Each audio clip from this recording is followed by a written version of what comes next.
bakla!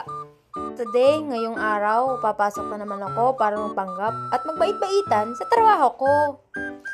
Kaya, samahan niyo ako. Naisip ko kasi sa pagiging kargador ko, di ako yung mayaman. Kaya, papasukin ko ang mundo ng pagbablog. Baka ito na yung way para yumaman ako. Char! Yung araw kasi, nararamdaman ko yung pagod ng katawang lupa ko. Na para bang gusto ko nang umuwi.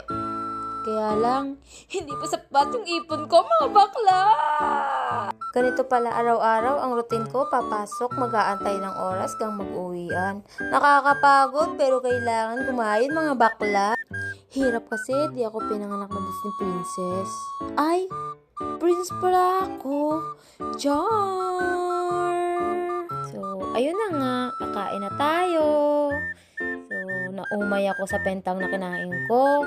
Kaya ito, mga bakla, mag-soft drinks tayo. Kaya mamaya, mag-aantay lang tayo ng oras at pasok na ulit. Ayun na nga, uuwi na.